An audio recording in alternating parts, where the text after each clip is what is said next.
सारे लोगों ने माननीय कोर्ट के समक्ष पीछे से हट जा भाई। हेलो, ईडी के कारनामों को देखा होगा पीछे से हट जाना। कि देश की प्रमुख जांच एजेंसी जो अपने आप को सबसे बड़ा सूरमा मानती है, वो दिल्ली के तथाकथित शराब घोटाले के मामले में किस प्रकार का खेल कर रही है। मतलब एक एक्यूज का नाम सर्वेश मिश्रा से सर्वेश गुप्ता लिख दिया, ये ईडी कर रही है। मेरे केस में क्या हुआ था मैं नहीं बोल सकता, मैं नहीं बोलूंगा, वो हमारे वकील साहब बोलेंगे। लेकिन आप नाम बदल दे रहे हैं। सर्वेश मिश्रा का सर्वेश गुप्ता हो जाता है, कभी किसी का नाम कुछ हो जाता है, कभी किसी का नाम कुछ हो जाता है। मेरे बारे में डिटेल फारूक भाई बोलेंगे, जो हमारे अधिवक्ता जी। 20,000 पन्ने आपने गायब कर रखे हैं, अनरिलायड अपॉन डॉक्यूमेंट। छिपा के क्यों रखा है उन 20,000 पन्नों को? दिखाओ, देश की जनता जानना चाहती। माननीय अदालत के सामने रखिए। आप थोड़ी तय करेंगे कौन दोषी है कौन नहीं है। आपकी जिम्मेदारी है जांच करो और सारे कागजात और तथ्य माननीय न्यायालय के सामने रखो। अगर तुम न्यायालय के सामने 20,000 पन्ने नहीं रख रहे हो, इसका मतलब आपके मन में खोट है और आप सच सामने लाना नहीं चाहते। दूसरी बात, 600 पन्ने चार्जशीट के गायब कर दिए आपने। एक दरोगा थाने का अगर चार्जशीट बनाता है, 10 बार चार्जशीट के पन्ने को पढ़ता है। ये ईडी है? मजाक कर रहे हैं? 600 पन्ने गायब। तो मैं चाहूंगा विस्तार से आज जो न्यायालय में हुआ, चौंकाने वाले कुछ तथ्य सामने आए हैं, वो हमारे माननीय जो अधिवक्ता है फारूक भाई, वो आपको डिटेल में बताएंगे। देखिए, एक बहुत अजीबोगरीब चीज आई है, हम लोग पहले से कहते आ रहे हैं। मैं आपको एक एग्जाम्पल ये मैंने आप लोगों को समझ पहले बोला है कि जब भी कोई चार्जशीट या प्रोसिक्यूशन कंप्लीट आती है तो उसके साथ वो डॉक्यूमेंट्स की लिस्ट आती है जिसपे जो इन्वेस्टिगेशन के दौरान इकट्ठा तो ईडी ने किए हैं, तो उसमें वो रिलाई नहीं करेगा, तो अनरिलाइड होती है। 1 साल 5 महीने का समय ईडी ने लिया कोर्ट के ऑर्डर को कंप्लाई करने का। 1 साल तक अनरिलाइड डॉक्यूमेंट की लिस्ट ईडी ने कोर्ट के समक्ष प्रस्तुत नहीं की। जब कोर्ट से और जब आई लिस्ट तो वो इनकम्प्लीट थी, फिर फटकार लगी, सारी चीजें ऑर्डर में है। उसके बाद पूरा मुकम्मल 380 दिन लगा ईडी को एक लिस्ट लाने में जो अनरिलाइड डॉक्यूमेंट्स थे। यही हमने आज कोर्ट में बोला कि उसके बाद भी इन्हें ये ऑडेसिटी है हमें कहने की कि हम ट्रायल डिले करें।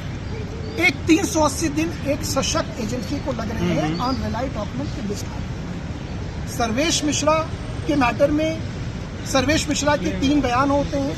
एक बयान संजय सिंह जी के अरेस्ट होने से पहले का है और 2 जो है वो इनके अरेस्ट होने के और ईडी में कस्टडी होने के समय का है। वो बयानों की कॉपी क्योंकि धुरी और सारी, क्योंकि ये समय उतना नहीं है कि मैं आपसे बात कर पाऊँ, उस पूरे मुकदमे की जो बुनियाद है वो एक तथाकथित अप्रूवर के बयान पे है और उसकी जो धुरी है और जिस शख्स पे ये बेबुनियाद आरोप है कि उसके मार्फत पैसे दिए गए, उस आदमी का नाम, उस आदमी के स्टेटमेंट आप अनरिलाइड डॉक्यूमेंट में लगाते हैं। यानी उस डॉक्यूमेंट को ईडी सर्वेश मिश्रा के 2 बयानों को ईडी मुकदमे के दौरान अपने मुकदमे के समर्थन में इस्तेमाल भी नहीं करेगी। उसके बाद क्या करते हैं, कोर्ट को गुमराह करने के लिए और सबको गुमराह करने के लिए सर्वेश मिश्रा का नाम सर्वेश गुप्ता रख देते हैं। जैसे एक बार संजय सिंह का नाम राहुल सिंह रख लिया था, आप लोगों को याद होगा, जब उन्होंने माफी मांगी। तो ये एक जो प्रोसीडिंग, ये सारी बातें हमने उसकी एप्लीकेशन लगाई तो उससे बहस हुई, उस पर आदेश सुरक्षित है। उन्होंने सर्वेश गुप्ता वाले एप्लीकेशन पे ये बोला कि हमसे गलती हो गई, हमने गलती हो गई तो कॉस्ट लगाई है इनके ऊपर। ये जुडिशियल प्रीशियस जुडिशियल टाइम का वेस्टेज है। कोर्ट के इस देश में बहुत सारे मुकदमे लंबित हैं, लोग जेल में हैं, मुकदमे सुने नहीं जा रहे हैं और ऐसे मुकदमे जहां पे कोर्ट का समय सिर्फ व्यर्थ किया जा रहा है एक इन्वेस्टिगेटिंग एजेंसी के द्वारा। तो इस तरह का इनका कंडक्ट है। उस कंडक्ट को कोर्ट के संज्ञान में लाया गया और बताया गया। सीसीटीवी फुटेज के बारे में बता दूं, सुप्रीम कोर्ट का एक जजमेंट है, ऑनरेबल सुप्रीम कोर्ट का, परमवीर सिंह का, जो बॉम्बे पुलिस कमिश्नर थे मुंबई।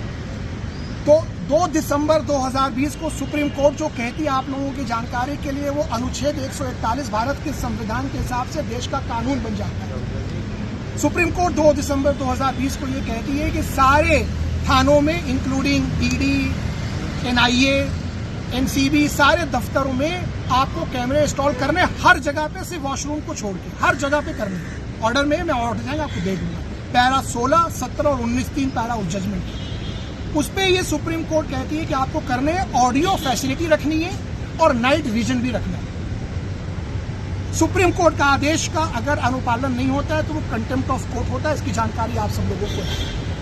ये क्या कहते हैं कि हमने संजय सिंह जी को अरेस्ट किया गया था 4 अक्टूबर को, उसके बाद 8 दिन ये उनकी हिरासत में थे।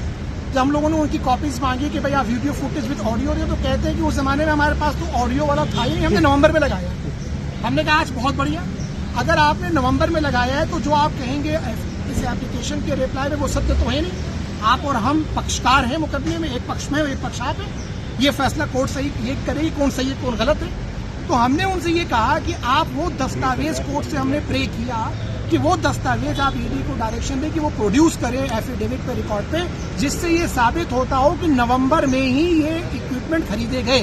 क्योंकि ये इक्विपमेंट ऐसे तो है नहीं कि ईडी या किसी थाने या किसी वकील के दफ्तर में मैन्युफैक्चर हो जाएंगे। ये ओपन मार्केट से होगा। सरकार की खरीदारी कैसे होती है आप सब लोगों को पता है।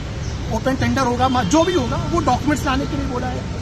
हम लोग इस पे कंटेम्पलेट कर रहे हैं। चूंकि ये माननीय सर्वोच्च न्यायालय के आदेश का सरासर उल्लंघन है, कंटेम्प्ट है, तो इस पे हम कंटेम्प्ट की भी प्रोसीडिंग्स को एक्सप्लोर करते हैं। एक बार ये ऑर्डर आ जाए, उनके डॉक्यूमेंट्स आते हैं नहीं आते हैं, उसके बाद क्यों कि हमने ये बात कोर्ट में आपके समझ पहले ही कहा हुआ है, पहले भी बोला हुआ है कोर्ट में कि सर्वेश मिश्रा को भी, क्योंकि मैं उनका भी अधिवक्ता हूं, उनको भी ये क्विड प्रो को डील दी गई थी।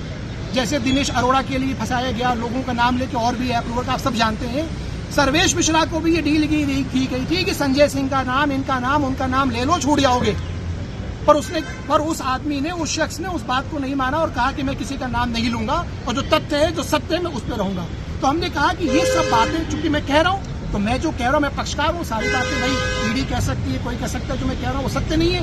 इन सत्यता को परखने के लिए वो अगर सीसीटीवी विद ऑडियो फुटेज आ जाए, जब सर्वेश मिश्रा का, दिनेश अरोड़ा का इंट्रोगेशन हुआ था, तो सारा दूध का दूध और पानी का पानी हो जाएगा। लेकिन वो लाया नहीं जा रहा है। अब आप अपने डॉट्स खुद कनेक्ट कर लीजिए। इसके आगे मैं क्या बोलूं कि वो क्यों नहीं लाया जा रहा। जब ऑडियो फैसिलिटी नहीं थी, उन्होंने कहा कि हमने नवंबर 2023 में ही वो फैसिलिटी अवेल की है, तो उससे पहले जितनी इंटरोगेशन हुई है अब तक इस केस में, तो क्या उसमें किसी में भी ऑडियो फैसिलिटी नहीं है? किसी भी गवाह की, किसी भी आरोपी की आवाज़ उसमें सुनाई नहीं देगी? अकॉर्डिंग टू ईडी तो यही है। लेकिन आप ये देखिए ना कि सुप्रीम कोर्ट का एक जजमेंट है परमवीर सिंह का, मुंबई पुलिस के कमिश्नर का जजमेंट है उस केस में। सुप्रीम कोर्ट ये कहती है कि आपको करना है, ऑडियो और भी रखना है और नाइट विजन भी रखना है। और 2020 दिसंबर का जजमेंट है, 2 दिसंबर का।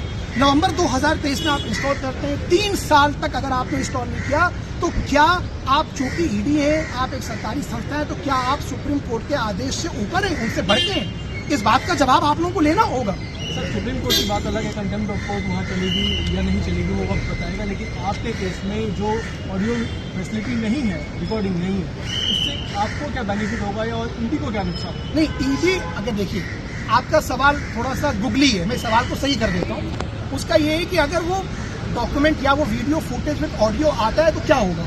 अगर वो आ जाता तो ये मुकदमा कल ही खत्म हो जाता, क्योंकि उस पर आप सब लोग, और ये कोर्ट सुन लेती सारी चीजें, मेन चीज कोर्ट सुन लेती और देख लेती कि उस पर क्या लोगों को डील दी गई थी। लेकिन वो नहीं आ रहा है। क्यों नहीं आ रहा है? अगर वो नहीं आ रहा है तो किसका फायदा, ये भी आप ये मुझे कहने की जरूरत नहीं। आने से किसका नुकसान है और नहीं आने से किसका फायदा है, ये आप समझ सकते हैं। ठीक है।